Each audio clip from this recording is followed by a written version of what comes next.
Okay, welcome friends. It is week 2, lecture 2. A little bit of housekeeping before we get started. Again, today on Thursdays is just our algorithm day. So we're just going to learn about algorithms and kind of do our first algorithm, learn about syntax, stuff that we've already used, using the tools that we already have to create algorithms. And we're going to talk about what is an algorithm, how to approach them, maybe, and then at the end, oops, I spelled that incorrectly. We will do some predict and then writing an algorithm. That's what your homework tells you to do as well. So we'll kind of think through some of that. Before we get started, just as a reminder, you have discussion questions and core assignments due Sunday. So if we come here, let me get my class sheet. Not that. Not that. Okay. If we get our class sheet, we can see our core assignments. Those are due this Sunday. You've got functions basic 2, which is what we're going to kind of look at today a little bit. And then you have this nested dictionaries and lists, nested dictionaries and lists. You also have a discussion question due, so please make sure you go do that. Cool. Great. Well, like I said, on Thursdays, we're going to be doing algorithms, and it's really just to give you guys practice on algorithms as you are preparing for jobs. This is going to be something that most likely you will have to go through. Not every company requires you to do what we call whiteboarding.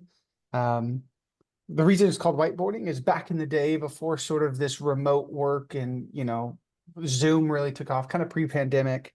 What would happen is if you wanted to get a job, and especially a job in your area, you would apply, maybe you'd have a phone screening. But if you got to the point, and they still can do this, but if you get to the point where where they are thinking, okay, you've made it to the next round, so we want to see if they want to, if we want to bring them on, what they would do is they would bring you onto their facility, onto their campus or building or whatever, depends on what company you're at. And then you would usually have like a very long day interviewing. You'd have a couple interviews, like 5 different interviews with bar raisers, which is just random people at the company that just say, like, do you fit the company's ethos? Would you be a good fit? With maybe your hiring manager, with a technical manager, all sorts of different people. But at part of it, what would happen is you would go and they would actually have a whiteboard. And so you might hear the term whiteboarding a lot. This is where it comes from. So they would ask a question, and the whole idea is that you would write out an algorithm. You would build it out on a whiteboard. So you wouldn't have a computer, you wouldn't have VS Code or GitHub Copilot or anything like that. You would write it out, and on a whiteboard, you would think through it, you would process through it, and the whole point is they wanted to see how you think. Maybe your syntax was a little off because you're writing it, but you have the understanding and the idea, and you're showing that you know the language. Well, then they would say like, hey, okay, that's good. And, obviously it's up to them as well. And so that's what whiteboarding is basically them asking a question and you having to go on a whiteboard, think through all the different, what we call edge cases. So what are the unique things that could break this? And then you would sit and actually write out an algorithm or a solution for that. Now, there's a lot of stuff to it that we'll get into projects and algorithms. We're going to talk about time and space complexity.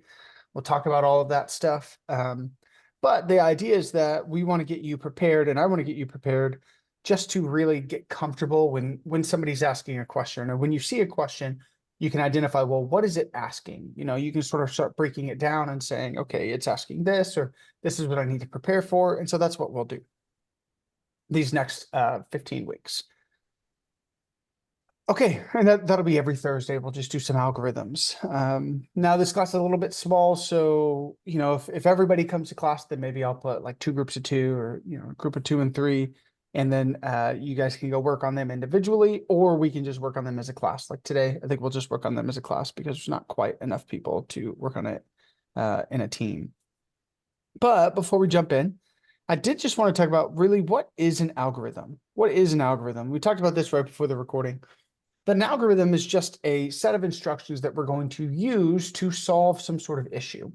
Now, there's all kinds of different algorithms, and there's some that are way more advanced than even that elementary definition I gave when you're starting to talk about, grouping algorithms for Facebook and recommendation algorithms. Those are much, much more advanced. They do machine learning and reinforced learning, and they do a whole bunch of stuff there. But from a very basic level, it's really just a set of instructions to accomplish a task. And that's what we're going to be doing. We're going to be doing that throughout our code, especially on the back end.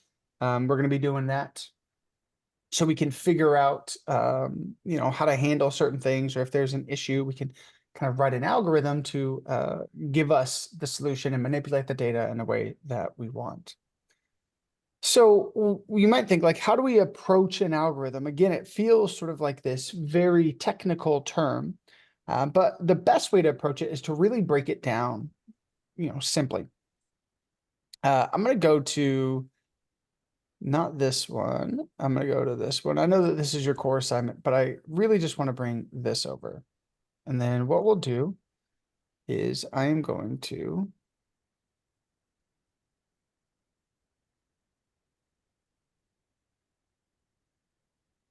okay. So here is a prompt for an algorithm. It's called Countdown. That's just the name. It's sort of arbitrary, doesn't matter. But here is what it's asking us to do. And I want us to break down and see exactly what is it trying to do and what are some key words we can pick out of this algorithm and actually start building and growing in this.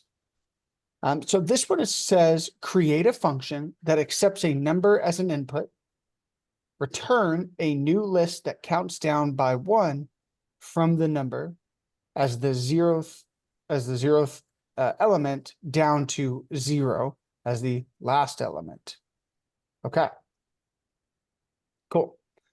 So if we're looking at this, what are some maybe keywords that you guys can see that's telling us, there's a couple different things that's kind of directing how we would approach this. What are some things that from a very basic level that kind of tell us what we need to do? Well, we have to create a function. So Yeah, we I, would I write, think even stopping right there, that's a great point, right? We want to create a function. So it's saying we're going to build a brand new function. We're not building on another function, or we're not adding to one. We are creating something new. There's this idea called pseudocode that I would encourage you guys to practice. And this is a great thing, even whenever you're trying to figure out assignment stuff. What pseudocode does is it is a way that we can write out in English, or preferred language, what we want to do before we try to go and write it in code. And so what I would say is, just like Kevin said, the number one thing would be to create a function. Perfect. What would be the next thing you see? So great job, Kevin. Create a function. What else is this telling you about what we're going to have to do? accepts part of the wording is cut off. I don't know. No, it's Oh, wait, showing yeah. full. That accepts a number as an input. Yeah, So we have a parameter. yeah. The function accepts a number as an input. I'm gonna put this parameter. Perfect. Yeah, great job, Kevin. Yeah, so we're saying, okay, anytime you see accepts or takes in a number as an input, or takes in a number, takes in, accepts, those all just mean that you're going to have a parameter in your function. Your function should plan on receiving some piece of information, right? Okay, cool. Just really quick, am I the only one in this class aside Nope, from you, or like? there's a couple other people. No, there's Okay. more people. We're just letting you Oh, talk. oh, okay. Because okay. Okay, So, so yeah, so maybe Estrella or Jeffrey, what is the next thing that you guys see? What's kind of the next step? So we know first step, we need to create a function. The function accepts a number as an input, or that we're saying is a parameter. What else do you guys see? Like we're gonna return a new list. Yeah, so we know that we are going to return a new list. I might even say our function returns a new list. It's reading your mind again. I know, I know. I mean, I'll turn that off. Give me 1 second. Okay. Okay, so our function returns a new list. Great. What else do we see? So real quickly, we haven't necessarily talked about this in functions for class, but I believe you guys have talked about this in JavaScript, but we'll hit on it. Anytime we call a function or we create a function, so let's say I say something like this. We're going to call this def countdown, right? My function will do whatever I tell it to do, right? It'll count numbers, it'll do whatever. Now, if I were to say, remember, I have to, does anybody remember what it's called, what the technical term is whenever I call a function? Anybody remember what it's called?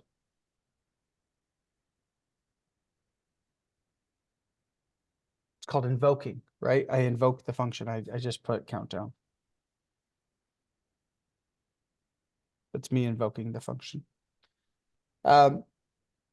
Whenever We- I do this, and I actually call this function here, the value that this function becomes is whatever, or the function call becomes, I'm sorry, is whatever the function returns.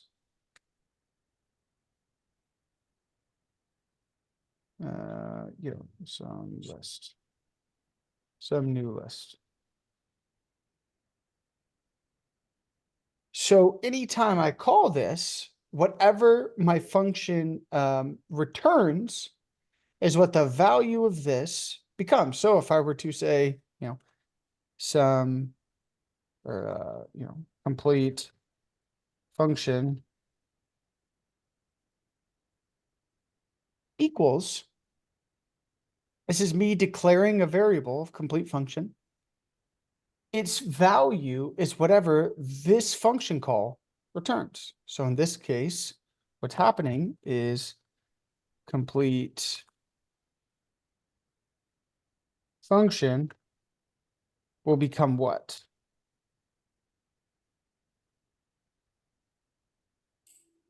Would that be the new list? Yeah, some new list, right? Yeah, because that's what is being,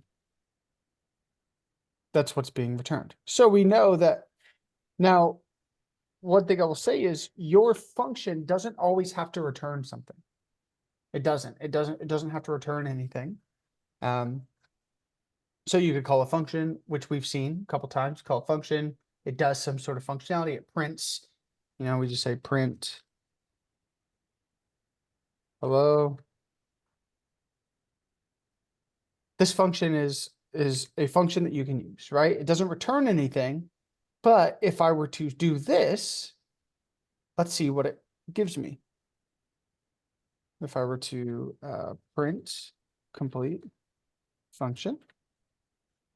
Now, this is our function, and all it does is print hello. It's not returning anything, so my function's not becoming any sort of value. But I'm creating a variable and saying it is equal to whatever this value of this function is. And let's print it. So if I go to terminal, new terminal.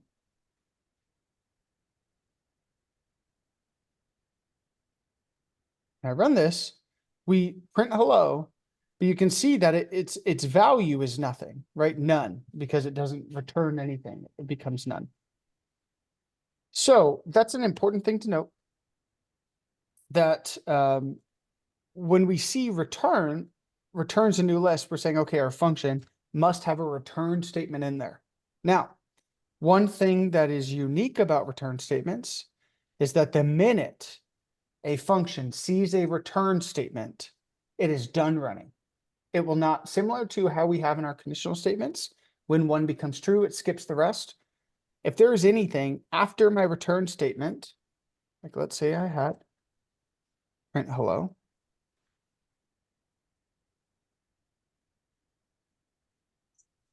You can see that my linter is even telling me, hey, this code is unreachable. This code is unreachable, meaning it's never gonna run because the return statement is first. So the minute a function sees the keyword of return, it immediately says, okay, I'm done running, and that's my value. Whatever it is returning. Cool. Okay, so this is saying return a new list. Return a new list that counts down by 1 from the number. So what I'm getting in this is it's taken in a number. Then we need to do a for loop, or we need to iterate through, right? And we're saying we're going to start with the number that our function takes in. That's going to be where we start at the 0 place element. And then it's going to go all the way down to 0. All the way down to 0. Cool. So how could we do that? We're creating a function. Function accepts a number as an input. Our function returns a list. When I am doing this, if we're returning a new list, what am I going to need to do? What am I going to need to create? I have a question, Will. Yeah, go So, ahead. You said that we'll have to iterate, adding a loop, a for loop, right? Mm-hmm. So right here you have def countdown returns some new list, Mm-hmm. right? But then you also just mentioned that after anything after return, it's pretty much done, like it doesn't Yeah. exist, Mm-hmm. right? So if we have to create the for loop, would the for loop be in between, right after the countdown portion, and then Exactly. put for whatever in range, and then it'll be the parentheses 0. But I'm kind of confused because it says it starts with a 0 but it ends with a 0. Yeah, exactly. It starts at the 0th element. Element. Yeah, I remember in our list, the first Mhm. position as at index position 0. Oh, okay. Yeah, Okay. so this is saying we're returning a new list that counts down. So if I'm thinking about I'm returning a new list, I know that I'm going to need to create this variable, right? If I'm going to return it and it's new, that means it's a new creation. So what I'm going to say is on my list of things to do, I'm going to say create a new list called some new list. Okay. Again, this is me just kind of thinking through before I even code it. What am I going to need to do? So I'm going to create a variable called some new list. Now we said we're going to need to iterate, right? So what I'm going to do is I'm going to say create a for loop. Now I might say like for a, oops.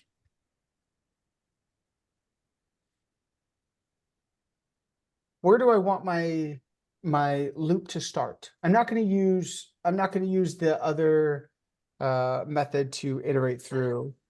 I'm going to use range, right? So I'm going to say use range and for loop as we are dealing with numbers, not previous or not current list. Cool.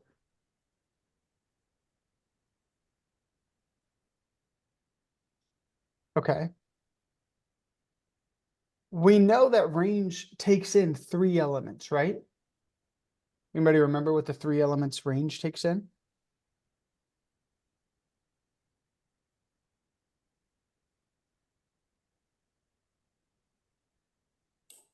Jeffrey, you got this.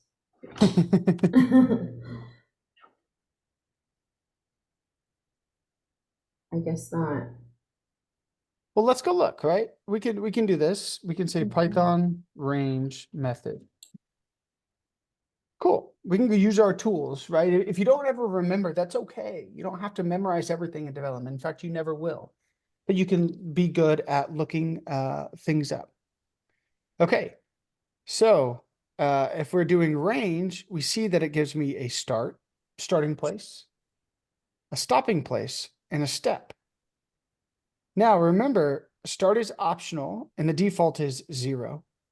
And step is optional because the default is 1. But ours is a little bit more unique. We don't want to start at 0, right? What do we want to start with?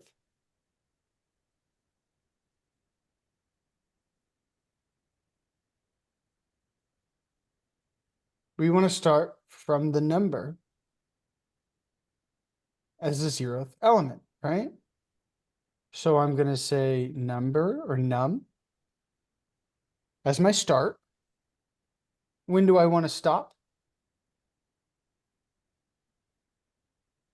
It says 0 as the Yeah. last element. Yeah, so if that's the case, how am I, let's say that my number is 7. Do I want to go up by 1 each time?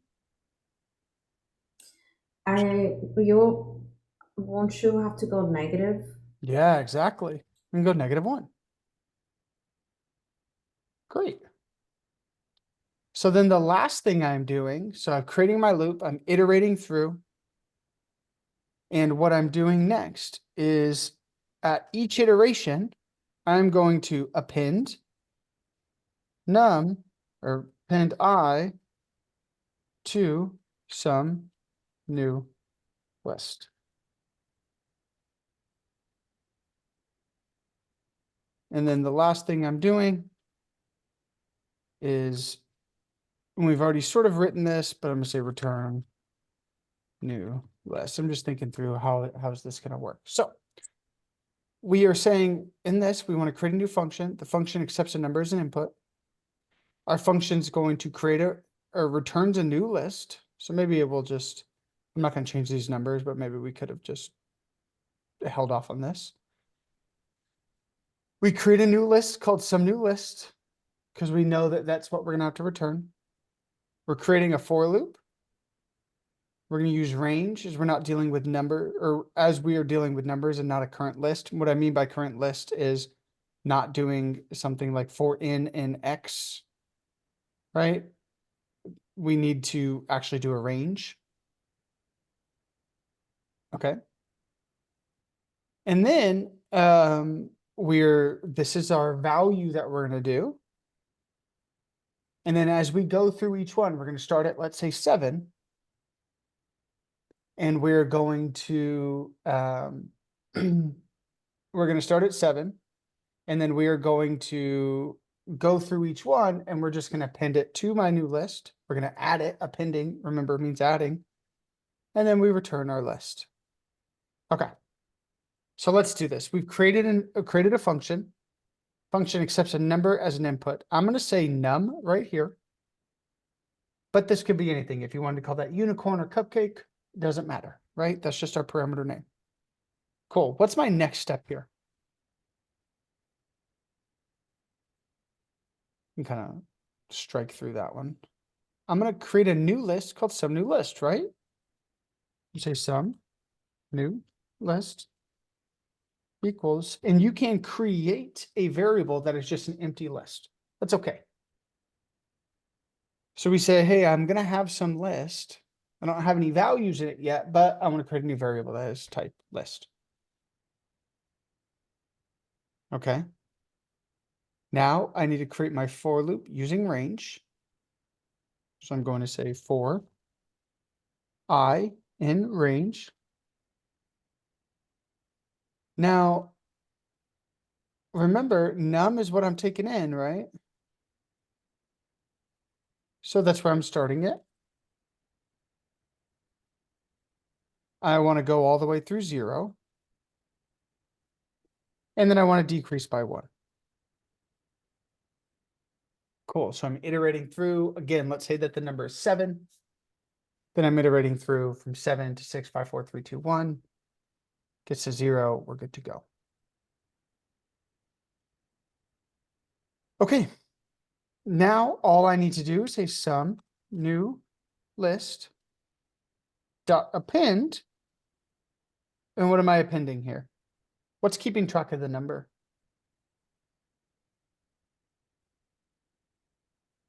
Say that again. I'm sorry. No, you're fine. When I do dot append, that is saying, all right, I'm taking my list and I want to add something to it. What do I want to add to it? Do I want to add num to it? Um, I'm, I'm not 100% sure, to be honest, because I was going through what you wrote, and I was, because I kind of confused myself overthinking Yeah, it. no problem.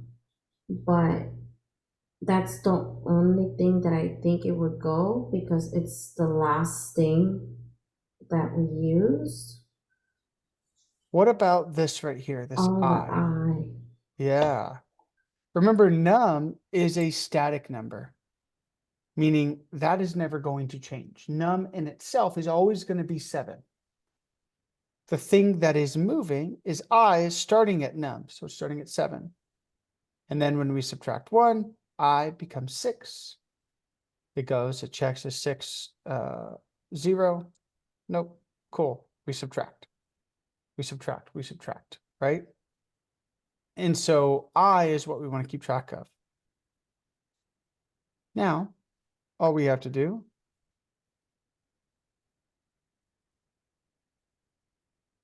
is this, right? And I am going to, let's say 7, because that's what we've been doing. On this. And now our algorithm is done. Right? We've returned the new list. We did that. So if I run this, we get 7, 6, 5, 4, 3, 2, 1.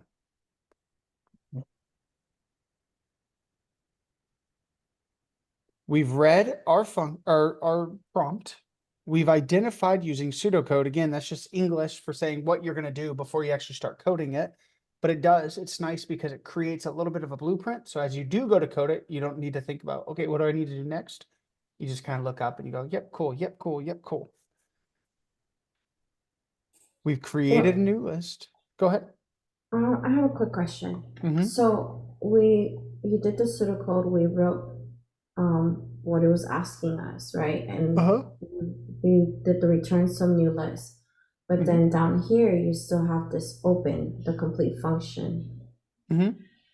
This is still part of it, correct? Yeah, so remember, this is me invoking my function here.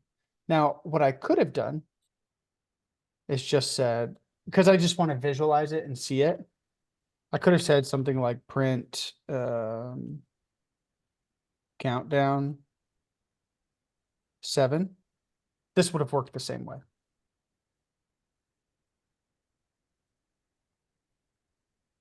If I just called countdown 7,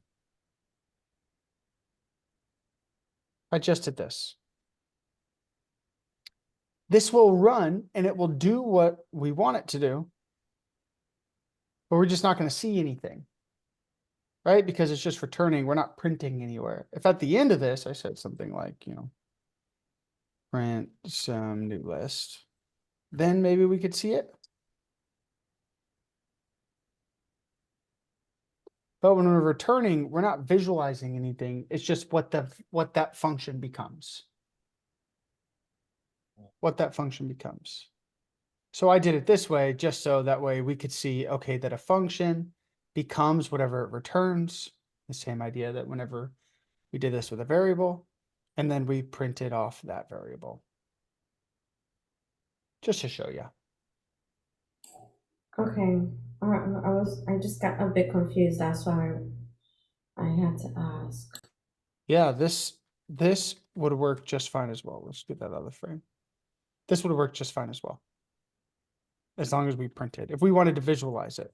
Again, even if I'm not printing this, if I run this, it's still doing that code. We just don't see it because there's nothing in my code that says to print or show it.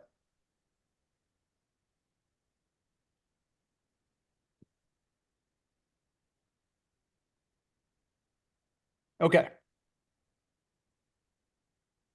I know that this is probably very new and that's very okay, right? That's why we're practicing and doing these.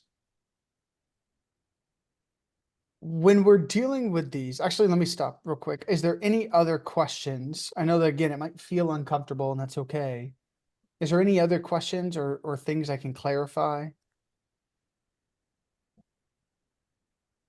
For anybody?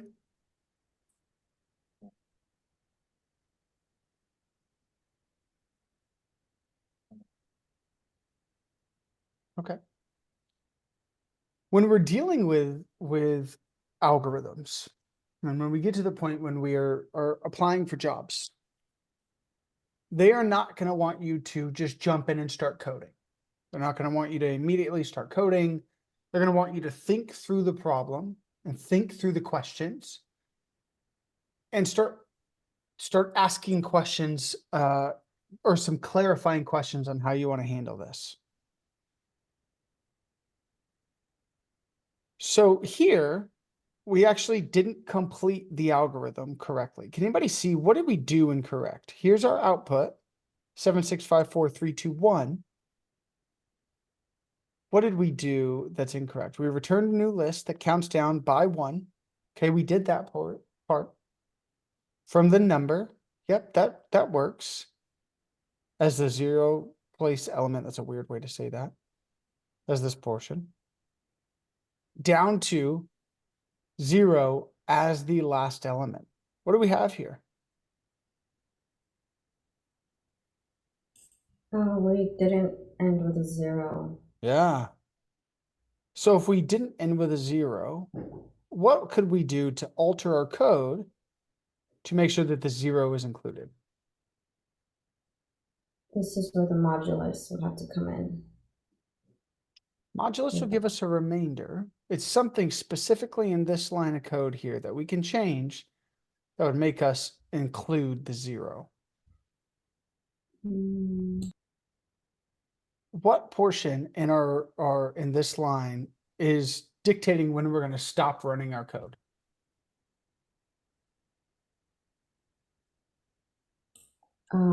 It's the middle. You will have to change the 0 to another negative number. Yeah, which one? 0 is a -1. Yeah, -1. I'm like, I'm not 100% sure. No, yeah, that's exactly it. So if I run this, now I get 0. Okay, perfect. Great job. So we've done this and how they want us to do that. Now, something to sort of think through, and again, we sort of coded it because I just wanted us to get practice coding, or we pseudocoded and then coded it. But something we're also going to want to think of is edge cases. Now, what will typically happen is they're going to give you an algorithm. It's going to be on, some sort of tool or some sort of whatever. And they're going to have what we call tests or unit tests. And what that is it's basically, how we just added 7, they're going to have a whole bunch of different variations. If they add, 100 or 7, or if the number is 12, does it always work, right? And then you want to make sure you pass all the tests or 100% pass rate. Now, an edge case is something that might break our code, or maybe we're not thinking through it. Then we might sit and say, okay, what about this? It's like a unique circumstance. And what you'll typically want to do when you're dealing with your interviewer is if you have some sort of question, you might ask them, hey, what about this edge case? How would you like me to handle that? So right now we have this starting at 7. It's going down to -1, so that way it includes the 0. It's decreasing by 1. And so even if I did this as 9, and I come up here, it's still going to work. If I did this as 19, save it, come up here, we still see that it still works. What can anybody think of? What is an edge case that this will not work?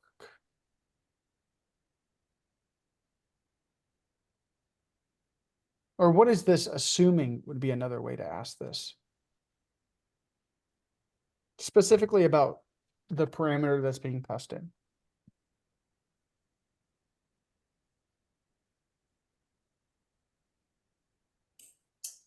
If it was a word versus a number, I'm not. Yeah. Yeah, we could say, are we assuming that all of the data is clean? That's a great question.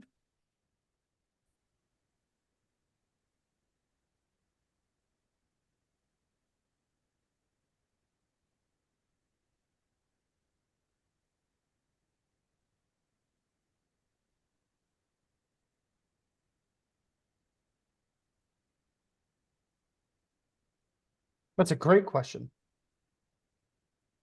So they might say, nope, all the data is clean. We know that it is a number. Right? Or they might say, no, we could get data. Sometimes people write out the letter, the number 2.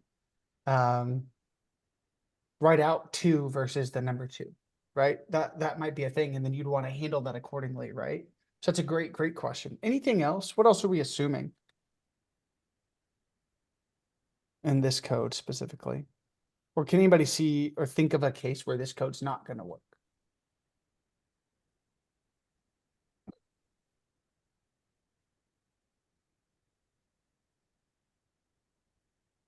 We did this a few times. What do all of these numbers have in common?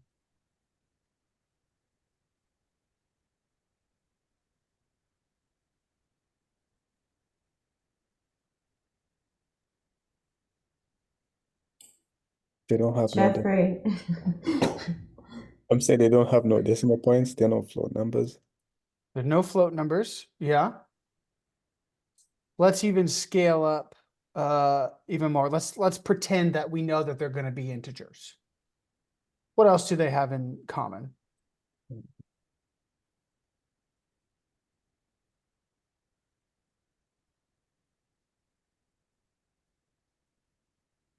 Kevin, any ideas?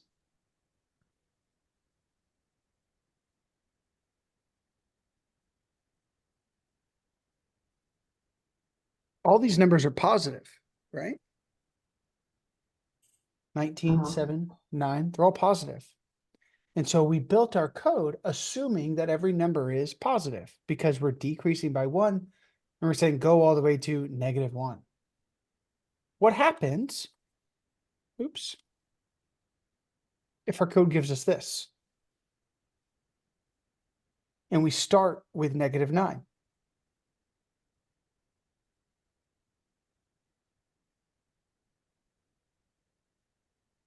Well, this is then going to go to -10. It's going to go -9, -10, then -11, then -12. And what happens if that's the case?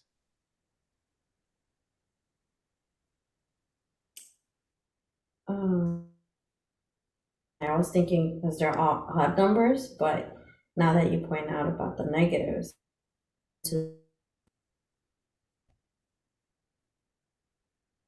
maybe. Oh. Sorry, you cut out a little bit. It might be my side. I was saying that I was thinking the number because they were all odd numbers, but then now that you mentioned that the negative number, I don't think you'll end to 0. You'll never get to this point, right? Because it's always going to go -10, 11, 12, 13, and it's going to go on for infinity. And this is what we call an endless for loop. This is if I were to run this, I'm not going to run it. My computer would panic. It would keep trying to go, and it just will never end. And your computer stops and it crashes, and then you have to get out and click out and do a whole bunch of stuff. It's a whole pain. So we want to make sure that we can handle this edge case, right? So what is something really quickly we could do? And maybe we can assume that, or another thing would be, are we assuming all the numbers are positive? And what if they say, no, we're not assuming that? It could be a negative number as well. So now, how do we take this function that we've created, this algorithm, and how do we handle it if it's positive or negative?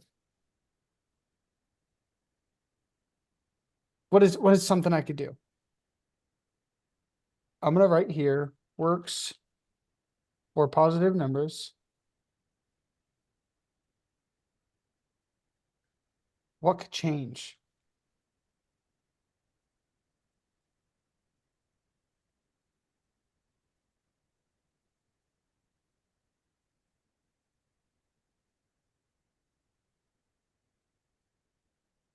What do I need to see? Because this is gonna dictate, right? If it's positive or negative, it's gonna dictate how my code runs, right? We're still creating a new list either way. That part doesn't change. But it's gonna dictate how my code works. So what is the first thing I'm gonna wanna check when I'm dealing with my code?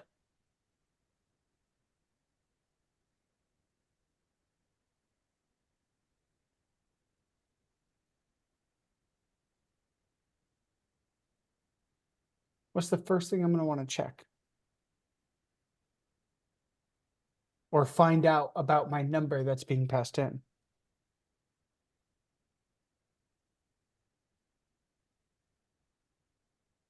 You're kicking our butt today. Um, I I personally was thinking maybe we would have to add a conditional in there. Yeah. Mm-hmm.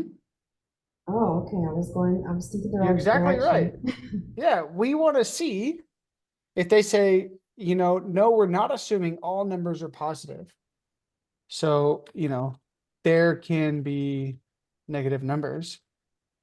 That's going to dictate how my code is run, right? That's going to dictate how my function or my algorithm acts. So the first thing I want to do, again, some new list, it doesn't matter. We're going to have a new list either way. So that part can be the first thing. But after that, I want to see, is my number positive or negative? Oops.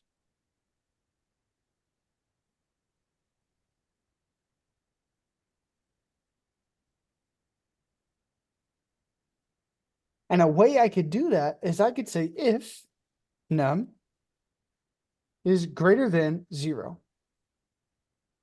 Well, if it's greater than 0, then I want to run this specific for loop, right? Else, what does else tell us right here?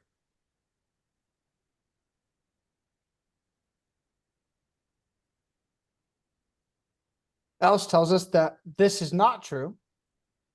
And if that's not true, what does that mean? If it's not greater than 0,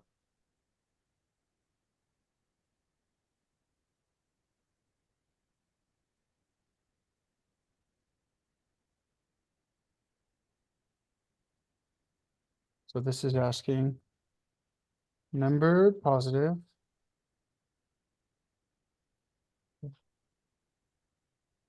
Else, if it gets to this portion, because remember, if this is true, it skips the else. So what happens if the else is there and it gets to the else? So my number is negative, right? If that's not true, and we get here, then we can assume that it's negative. There's one more little edge case we'll talk about here. So now we can rewrite our code to handle a negative number. Let's just pretend that it's negative. So I can say for I in range num.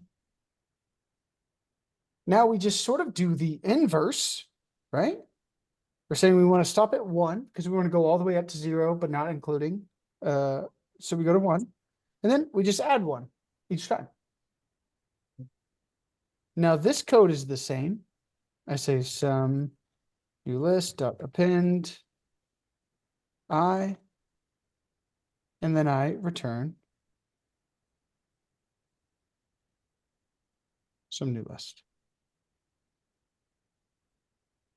Now you might ask yourself, well, wait a second, how can we have 2 return statements within the same function? I thought that once it read a return statement, it's done running, right? And that's true.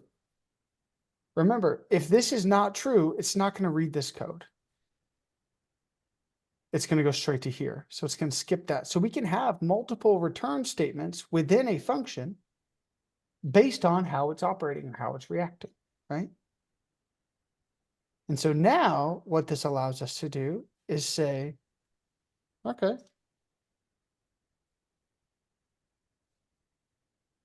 it works with 19 all the way to 0. It works with 7, with 9, and with -9.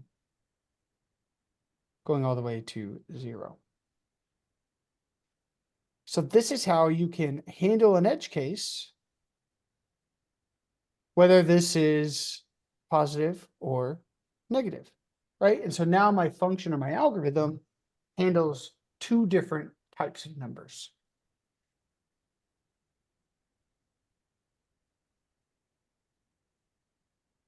How are we feeling with this? And this is your first time, so it's going to feel weird, feel hard, feel new. Personally, You've used all of these tools. You've used all these tools. It's just going to be with practice, but go ahead. like, yeah, I'll just have to watch it. Yeah, totally. Okay, we have one more edge case here. Can anybody think about what it could be? Obviously, the platform, where we're grabbing this from, it just wants your basic, 5-4. That first part that we did would have been fine, but I wanted you to kind of see how you could break it out and start thinking through all the different portions within a code. There's one more edge case. We have it if it's positive or greater than 0. And then right now we have anything else. But what number are we missing? What number could it be?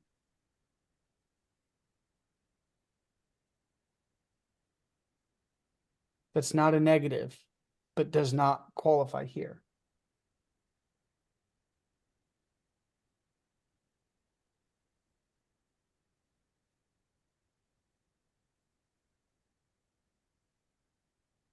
Last question you might ask yourself, how would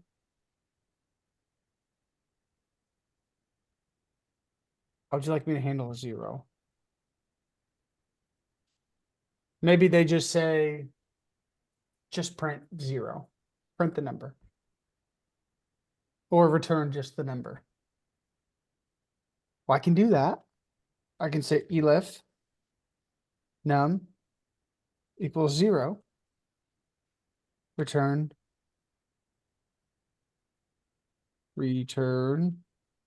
num. So this is my third case it could be, right? So now we've covered, and again, we're assuming that all of these are integers. We're not handling any sort of floats or anything. But now we've covered any number greater than 0. We've covered 0 itself, and now we've covered anything below 0. So now really anything that we pass in, our function, our algorithm should be able to handle that. So if I print countdown 0, I'm going to get rid of 2 of these just so that we can see one of each. I come up here. We see it handles the positive, handles the negative, and then it just returns num, which is 0. It returns that. So when we're printing it, that's all we're getting. Okay. Questions on this algorithm?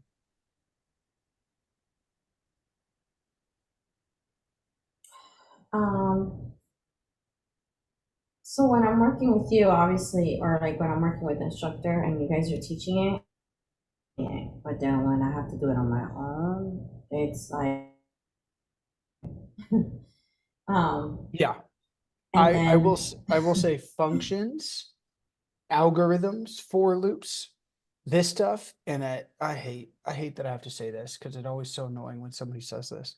This is a practice thing. When I first learned how to code, I hated this. I did not understand it. It did not make sense to me. I didn't understand how you could have multiple returns. I didn't understand multiple for loops. I thought I had to do everything in one thing and I couldn't understand it. It took me forever to get to where I'm like, oh, okay, I can do this. But it's because I just had practice. So that's where doing the optional ones and even trying to go again outside. So this functions basic 2, it didn't ask us to handle those edge cases, but you might sit down and think, say, okay, what are some edge cases? Or working with somebody, or even saying in the Discord, hey, does anybody know any edge cases here? You know, here's my code. What do you guys think? That could all work. Now, there's one thing we could do to make this code a little bit more efficient. There's this idea of something called, oh man, I am terrible at typing today. There's this idea called dry code.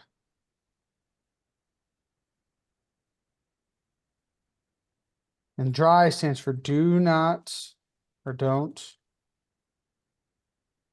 Repeat yourself.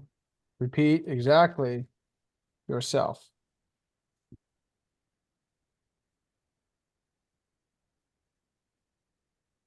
Okay. So what lines here are repeated? Within this, what are 2 lines that are repeated? The exact same thing. There should be 2 of them.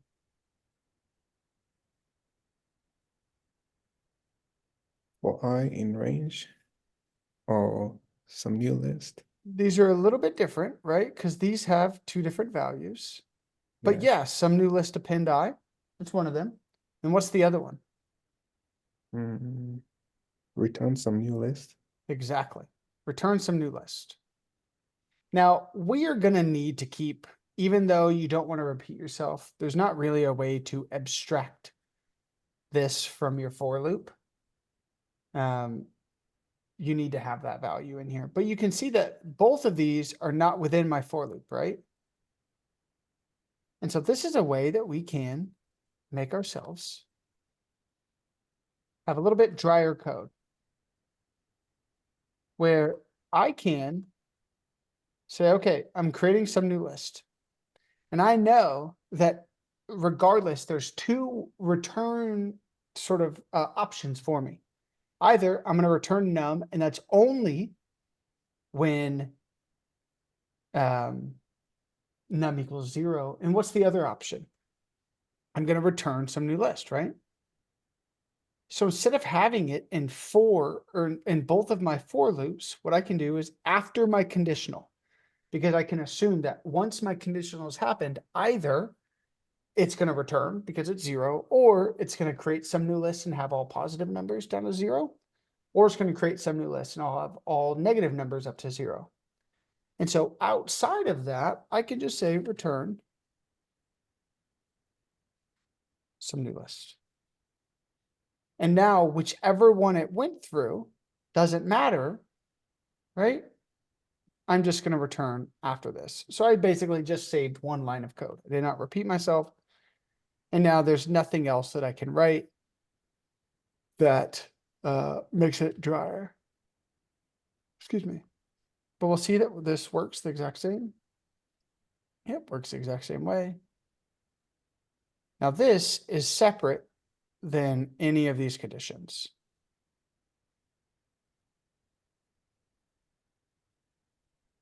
So that's a way that I could just kind of clean up my code a little bit. Both would have been fine, right? And I would say usually what I tell students is to this idea called brute forcing, i.e. just get it to start working. Doesn't have to be perfect, doesn't have to be the most efficient code. Get code that works and then go refactor. This is what we call refactoring, is looking at my code and saying, can I make that more efficient? Is there an easier way to do that? Do I have too many lines of code?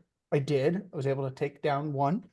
That's us refactoring our algorithm. But first and foremost, just like we did, get it to work. Okay. I think just 1 is good for today. I was like, oh, we'll do like 4 or 5. I think 1's good. What are some questions that we've got? Obviously, this recording will be up and available for you. But what are some questions that we have here? Any questions? Again, practice, friends. This is going to take a lot of practice. So if it's overwhelming right now, please don't feel like, oh my gosh, what the heck? It'll come. I promise it'll come. definitely do functions basic. Definitely do this. I have a question, Will. Yeah, of course. Edge cases, you said it was Mhm. called? Mhm. And that only happens when we're pretty much down at the end on our interview process. That's not something that we're gonna like deal with as we're still learning. You're just trying to get us to think ahead or kind of prepare us for when Yeah, we are at that point, correct? sort of. An edge case is really just a way to think, and I guess this is why I bring it up.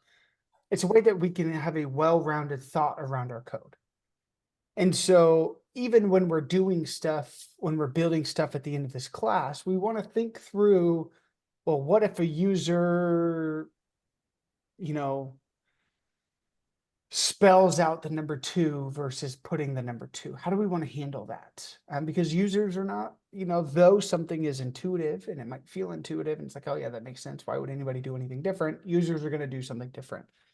And so really the idea, yes, whenever you're actually interviewing, you're going to want to try to think through, and this is what the whole goal is, to try to help you to start thinking through the entire question, right? And so when we're dealing with coding, and I'll try to bring this up when we're actually, writing it, like, okay, how do we think through what are some things, what are some edge cases, what are some certain situations we want to make sure that we're able to handle? And that, just so even if you don't in your project, immediately fix all edge cases. That's really like a bug is really just typically an edge case that a developer didn't think of. And some user does something weird, we're able to replicate it and we go, oh, okay, let me go in and have to figure out how I want my code to handle when a 0 is given instead of a positive or a negative number, right? That's like a very common thing in development, but the less bugs we have in our code, then our code is better. so that, yeah, again, the whole point is that we're just, all you would have had to do in this assignment is just the first portion. So yeah, just counting down. I just wanted to introduce, okay, what if there was a different thing that, what if it was negative? How would we handle that? Kind of thinking of more holistically about the problem.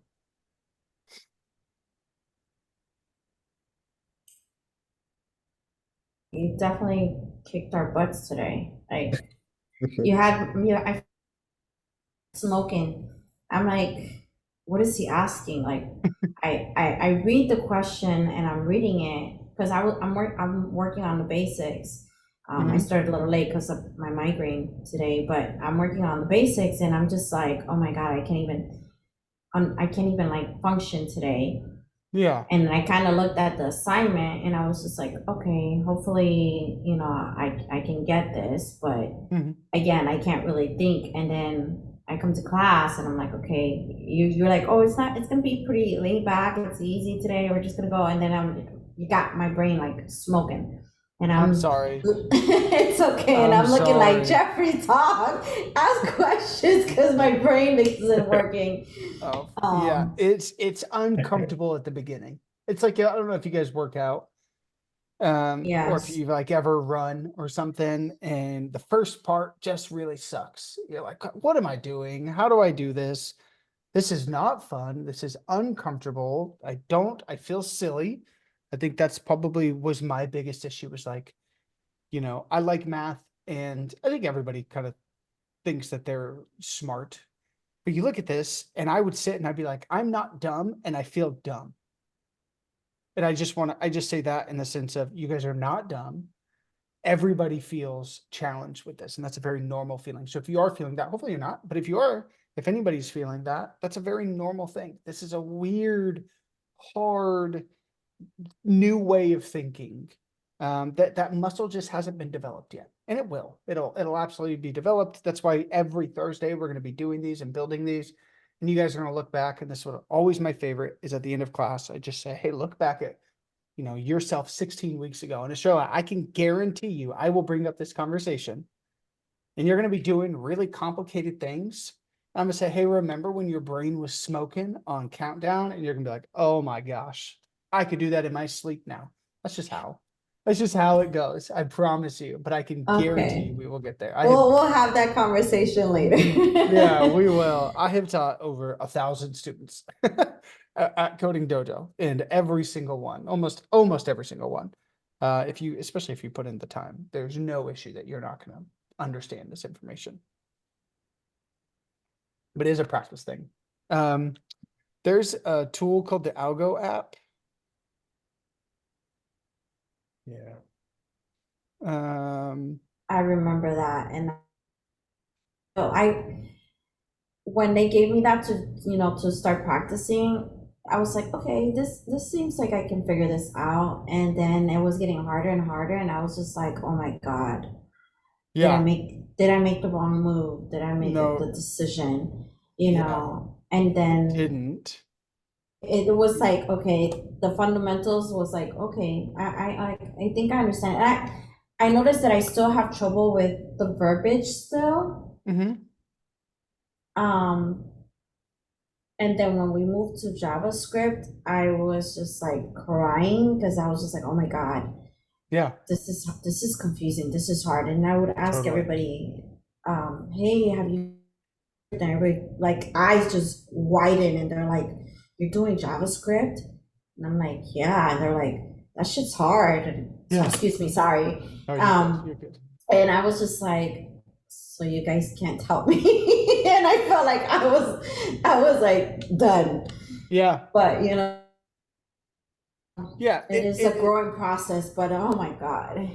It is hard. And I will say when I first learned, because I also went to Coding Dojo. I went to the full-time many moons ago, full-time program. And I will never forget my instructor.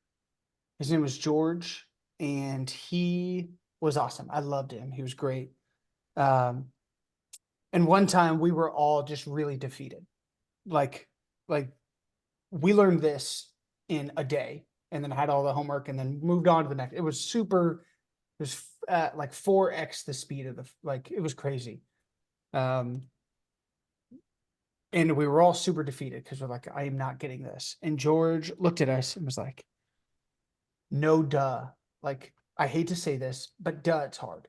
It's why you make a lot of money. That's why not everybody does this.